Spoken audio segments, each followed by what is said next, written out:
Hello, students. Hope you're doing well, man. You guys kill me this week, man. We got a lot of topics to cover. There's no way I can do them all justice, but I'm glad you guys are asking for help, and I'm going to try to help you as much as possible. Um, in this video, I'll briefly go over most of the topics you guys brought up. Some of them I honestly don't know a whole lot about. Some of them I know quite a bit about, and I'll have to shut myself up. But no matter what, whenever you guys send me a topic that you need help on, I will send out resources in the email, and you can go look at those. There'll be videos, timelines, charts, graphs, articles, everything on your topic if I get you in for the week. Okay, so plenty of stuff to help you guys, and some definitely some great topics here. So I'm gonna go ahead and share screen, and we'll go over some of these real quick. Um, where is it?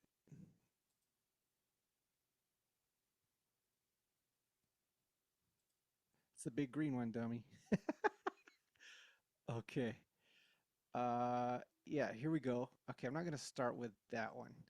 All right, so again, thanks to Remy, Cheyenne, Maisie, Itzel, Vivian, Alexandria, Ariana, Dinah, Riley, Andy, and Alani. You guys got the first 10 messages in. Thank you, and you guys all get the extra credit I promised. Just let me know when you want to use that, what assignment you want to use that on, etc., etc. Okay. So first one was the Opium Wars, and there's tons of good resources on that. Um, I'm not an expert on this. I looked at it years ago quite a bit, but I don't remember a ton on it. But this is basically dealing with the British Empire, and people, historians joke and say that the at one time the sun never sat on the British Empire, which means they owned so many pieces of land all around the world that no matter what time it was of day or night, the sun was shining on something that the British Empire controlled. Not saying that's good or bad, it's just a fact. They controlled huge portions of the world at one time.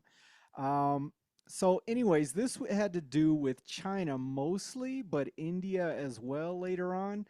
Um, and they're basically fighting against China to get China to trade with them. And opium comes in because China is a huge producer of opium in the 19th and 18th centuries, and later on again India as well. The poppies grow really well in Asia apparently, and that's where opium comes from, which is a very powerful drug, painkiller, and yeah, so it was very valuable back in those days. And the British actually fought wars over control of opium in China and India, and who would control the markets, and basically wanted to force those nations to give them access and trade with opium amongst other things. Um, this is, as you can guess, it's bad in a lot of ways, in that opium becomes so valuable, a lot of people start trying to produce opium, and they actually destroyed crops and other things they were making to switch to opium because it was such a high demand. And I had a professor in college one time say something to the effect of India actually is like half its population at one time was just about addicted to opium, and so a lot of people started starving and things. They weren't very productive because they were drugged out of their minds, and so it had a huge effect on those nations. On top of the battles that were fought over control of the markets and things. So that's kind of a basic overview. It's very interesting. It is fascinating, and it's kind of sad in a lot of ways. But here are a ton of resources on that if you want to know more about that. Another topic a student brought up was Sherman's March to the Sea during the American Civil War.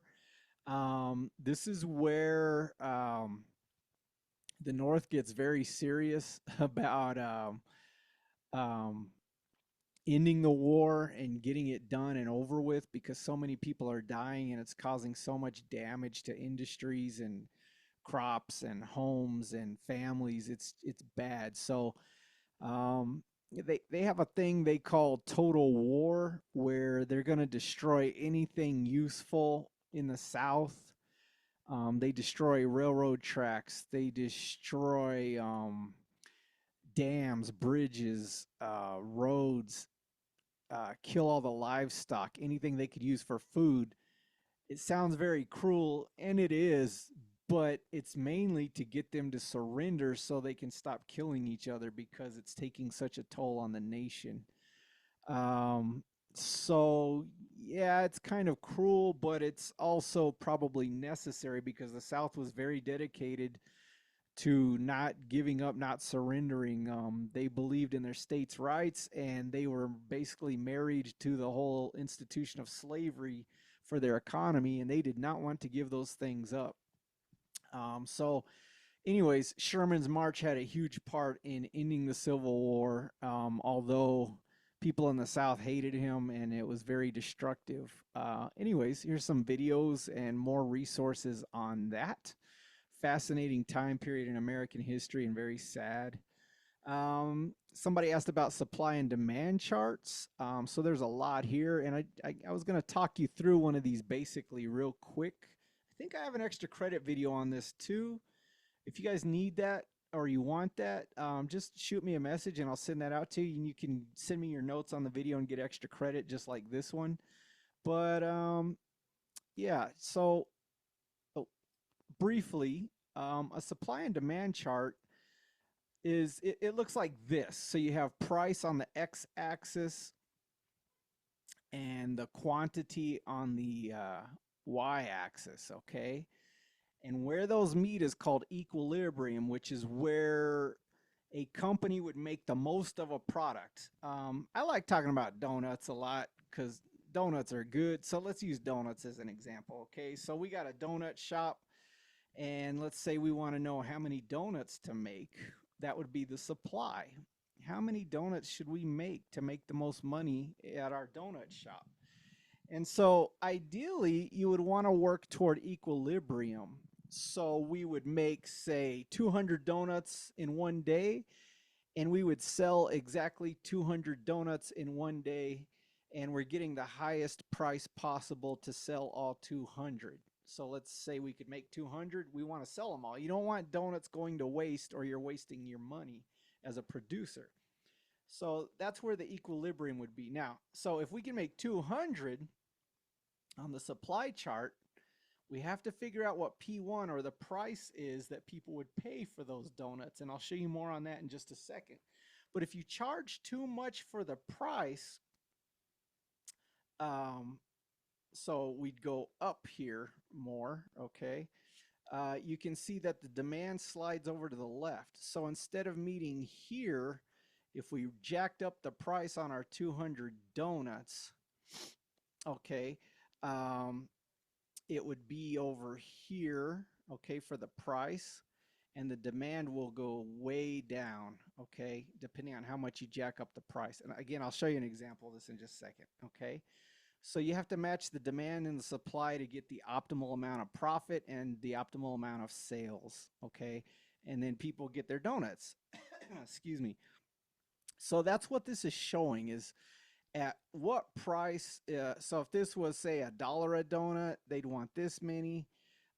If you did, say, 50 cents a donut, they would want this many, and so on and so forth. So if you, sorry, 50 cents would have been down here. um, let me go to that other chart and show you this, okay?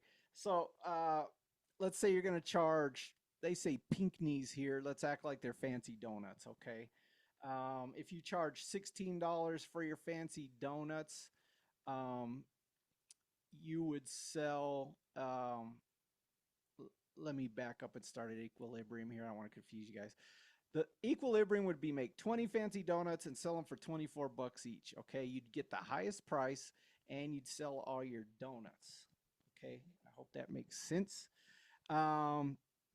If you jacked your price up, let's say to $32, it would come to this point now, and you would only sell 10 donuts. Okay, so now you have 10 donuts left over. Yeah, you made more per donut, but you're going to make less total because you're wasting donuts now. And then if you lowered your price to $16, the demand would actually be way over here. It would go way up. But now your price is so low, you're probably losing money and you're going to sell out all your donuts right when you open. And then there's going to be a lot of customers wanting donuts and you don't have any more. And you could have made more money if you worked toward equilibrium. Okay. So that's how that works. So a company could look at these charts and figure out how much of what product to make and what price to sell it at. And that's what these are basically used for, okay? So that's a supply and demand chart or graph, and there's just some examples for you. I hope that makes sense. Let's move on. I don't want this video to take too long for you, so let's move on. Topic 4 was settlement patterns. I don't know anything about that. I haven't taken that stuff in 20 years since college, I think, so I really don't remember. But here's a lot of really cool resources I found, and yeah, they look really interesting, and I think that'll help you guys with that. If you have contemporary problems or geography, different classes will have this topic in there. You'll probably bump into that at some point, okay? I'm just going to move along, but there's the resources if you need them. Somebody said they're very interested in criminal justice and wanted to know about false confessions and how coercion affects that. I was a psychology major, so I can see that as being very interesting and could probably think my way to some issues with that, but I'm not a criminal justice expert at all. So I just put resources in here. If you need help with these, let me know. I think it's fascinating. But anyways, there's a bunch of resources on this. And let me know if you have any questions, okay? And then the next topic was the Russian Revolution. Um, this is really interesting. I actually went and lived in the Soviet Union one summer as an exchange program when I was in high school, and it was a crazy eye opener for me. This was back in the 90s when the Soviet Union was actually falling apart. Uh, Communism was not popular anymore as it had been the last 100 years, and people were just sick of it. And what I can tell you is it was pretty sad shape over there. Number one, they didn't have any toilet paper. Okay, I'm just gonna say it. If you, if you went to the Soviet Union, you had to bring your own toilet paper, or you were in trouble. You would be in deep doo doo, literally. Okay, because they didn't have any. They didn't. Everything was rationed over there by the government. The food was different. I mean, culturally, it's going to be different, but they never had beef. They never had pork. I don't think they ever had chicken.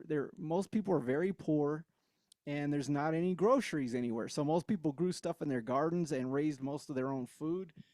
We went to a couple grocery stores. It was really sad, guys. It was nothing like a Walmart in America. Anyways, what happened in the 19 teens?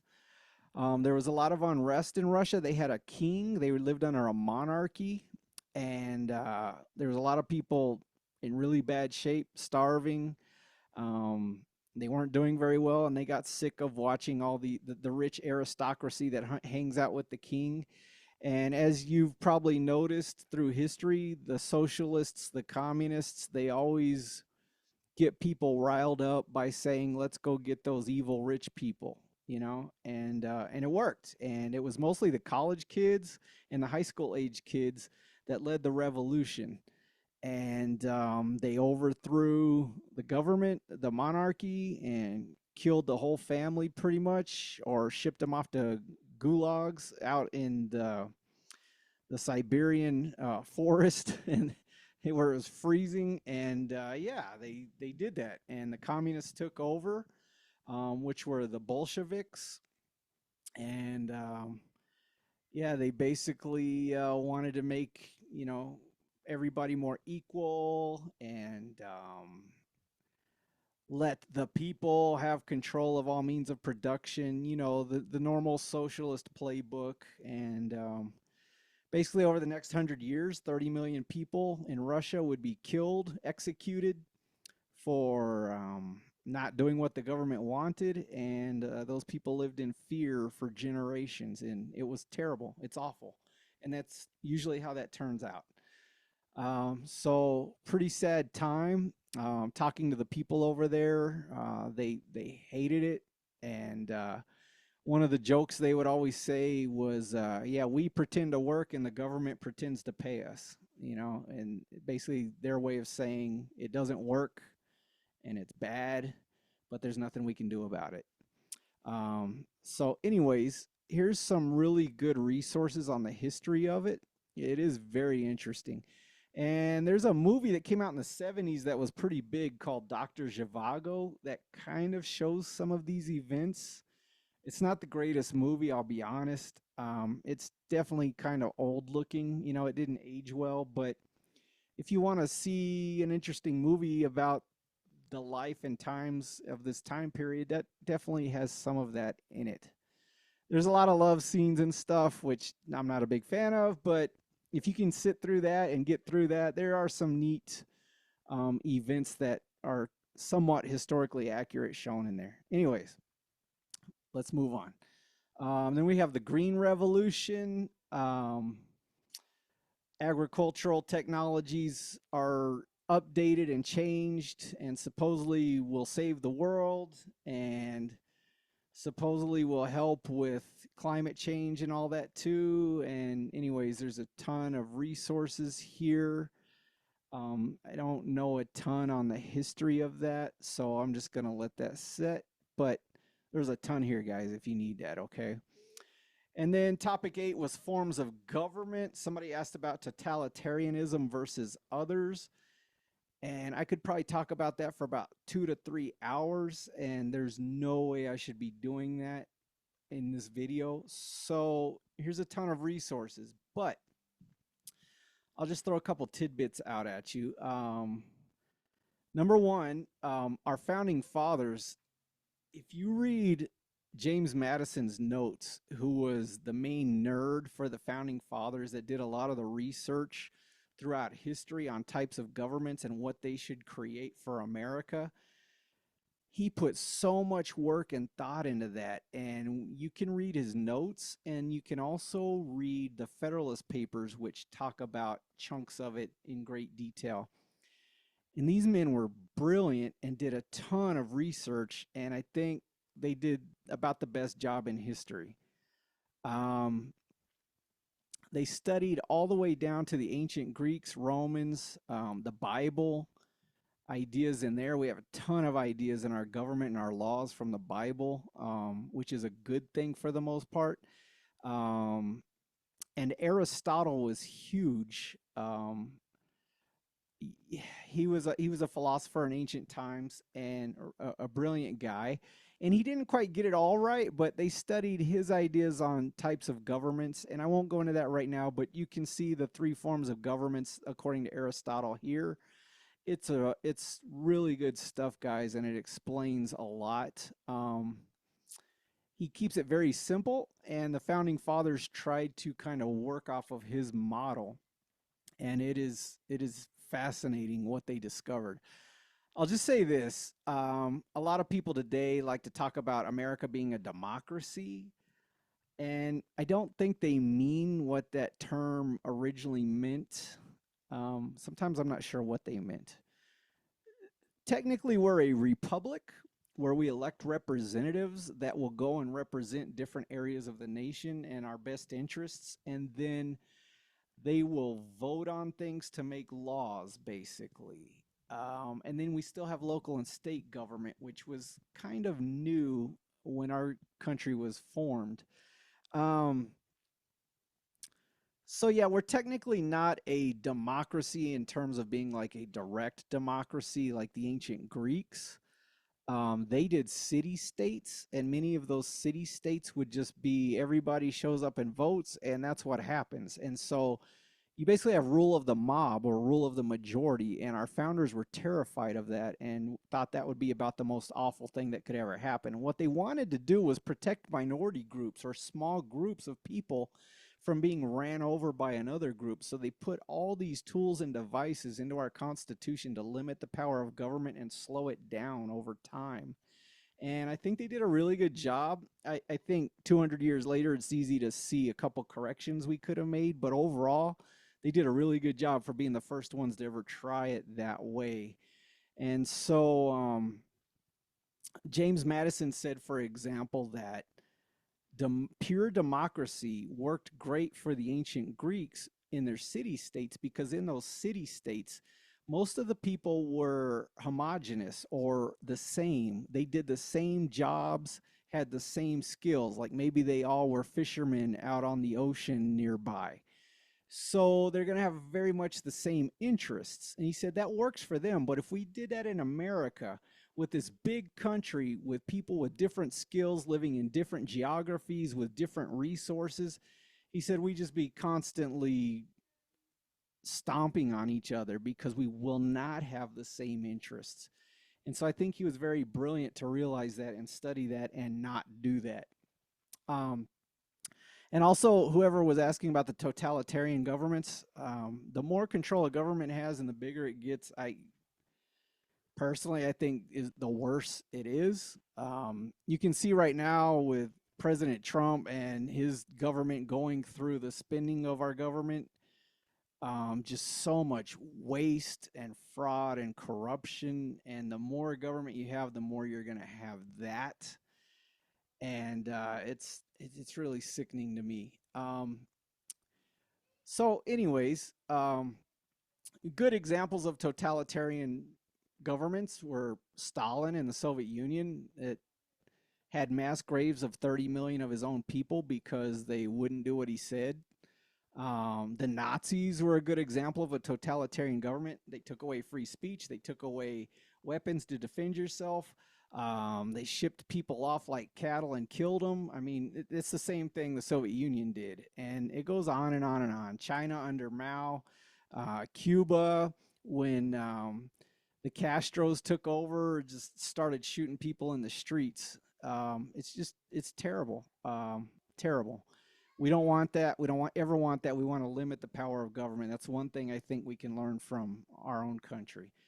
Anyways, check these out. I don't want to talk about this all day because there's some other topics, but yeah, great topic. Love talking about this stuff, and it does affect everybody's lives on a day-to-day basis. Okay, government is very important. Okay, topic 9 was study techniques. And so I've got a ton of stuff in here. And again, I could probably talk about this for an hour, but I'm just going to tell you with Imagine Learning, the, the key thing, guys, for your grades are the assessments. The quizzes are usually worth like 25% of your grade. The tests are worth like 30% of your grade. And the final exam, if you have one, not everybody has a final exam, but if you have a final exam, just that one test might be 20 to 30% of your whole grade. So if you flunk any two of those, you're probably going to flunk the whole class, no matter how good you do on assignments and projects and papers and all that. Projects are huge and papers have a big grade too, but it's the tests and the exam. So what students in the past have had luck with is taking really good notes on the instruction lesson, studying those, going back to it whenever you have time. If you got to ride on a bus home, read your notes. If you got to ride in the car with mom to the grocery store, read your notes. Read those notes as much as possible. Memorize that information. And then when you go to take the quizzes, it's going to be easy. And then when you go to take the test, which is the review of like the last couple of units usually, it's going to be easy because you've already got it memorized. And then we take the final exam. If you've reviewed your notes all through the class, that's going to be much easier because usually they are cumulative, which means they cover everything from the beginning of the class till the end. Okay. The other thing I'm going to suggest is don't turn in stuff for zeros. Don't get zeros. Just complete everything at least. A 70 doesn't hardly hurt your grade if you've got all A's, but a 0 A few of those will destroy your grade, even if you've had all A's on everything, especially big grades. So don't get zeros. Take good notes and review your notes. You'll be fine. Okay. If you don't know how to take notes, that's okay. And don't feel bad. A lot of students, when they first hit middle school or high school, they're not very good at taking notes. I have a video on Cornell notes. Let me know and I'll send it to you and you can go through the process and I'll give you extra credit for that too, okay? But that's some study techniques for you, and then here's a ton more that will help you. And the last topic was writing essays, which is probably the most frustrating part of my job because so many students will plagiarize and just rip stuff off or have AI write it for them. And honestly, we have so many plagiarism and artificial intelligence detectors that your stuff goes through. We almost always catch those students. So please don't do that. It just wastes so much time. It wastes my time. It wastes your time. You're going to have to either redo it or fail anyways. So please don't do that. Write your own papers. You need to get good at this, how to express yourself and communicate. And you need to learn how to do a works cited page, which is right down here, number 3, so you can prove that you didn't rip information off. And then you have to show where you use that information within your paper, which is called an in-text citation right here. So there's an article that's linked to it, or you can Google it and just do number 2 and 3, in-text citations and works cited page. For any of your big essays, if you include those, you're going to be good to go as long as you did a good job. But what I always tell my daughter, she's doing dual credit high school and college right now, is always plan out your essays with an outline. With an outline. Your thesis statement should be your argument. You have to make an argument, okay? I don't know why my mouse is freaking out here. You have to make an argument. Don't just regurgitate information. Take a stand on it. Make an argument. This was better than this. This was harmful to this. This did this. Make an argument. Make a claim and then back it up with evidence. Back it up with information. Back it up with statistics. Back it up with quotations from other experts. Something. Provide something. Make an argument and provide evidence for your argument. And then if you used in-text citations and a works cited page, you should be good to go. Okay. Also, work on your spelling, your grammar, your punctuation. I had a student turn in an essay today, and it was one sentence. It was like a page long, but it was one sentence. I can't give you a really good grade if you just do one big run-on sentence. It basically tells me, number one, you're probably not really trying, and number two, you need to work on that a lot, okay, on punctuation. So, yeah. Okay, I think I'm going to wrap it up there. If you guys have more questions, let me know. I'd love to help you more with this, but here's tons of resources on everything. And again, if you watch this video all the way to the end and you take notes on everything I just said, and you send me those notes, or if you had one of the topics, if you're one of the 10 students that got your topic chosen, just send me notes on your topic and I'll give you 20 points on your next writing assignment. Okay? All right, guys. Take care. Work hard. Oh, and happy President's Day. I got some of those guys behind me for you. Okay? If you want to talk about presidents, I'd love to do that too. All right. Take care.